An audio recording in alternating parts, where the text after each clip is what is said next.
Hoorah!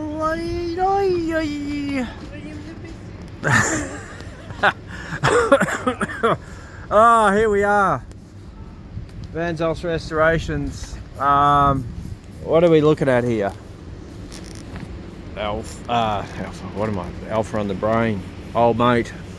Our last little video was regarding stripping the paint off, and what a great condition bus is. Well, it hasn't changed that much, but we have taken the top off, which is a must do. You don't want to be painting these buses.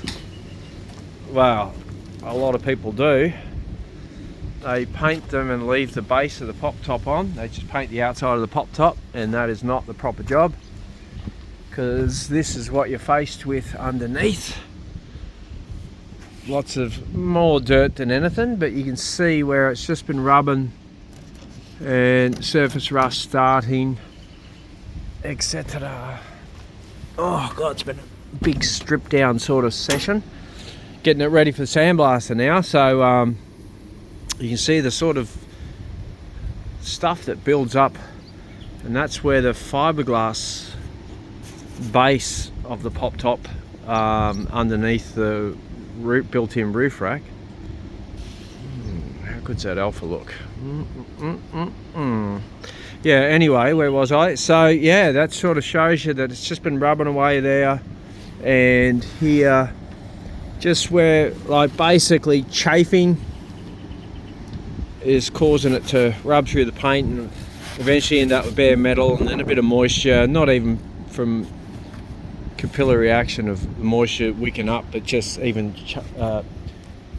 change in temperatures are enough to end up with a bit of moisture on the metal underneath.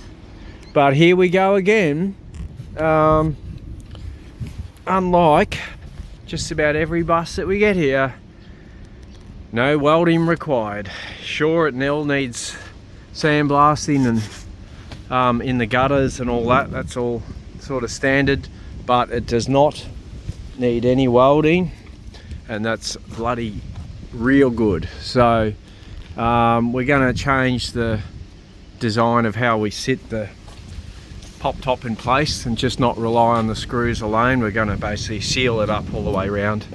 So just thought you'd all be equally as excited as I am that old mate has a good roof underneath. I'd say that that top has been there probably since manufacture, whenever the camper was done. Well, usually these were done as new vehicles, so maybe in the 70s. So yeah, keen to move on to the next step and get her into the blaster. Like I said, we don't blast the flat panels, we just blast everything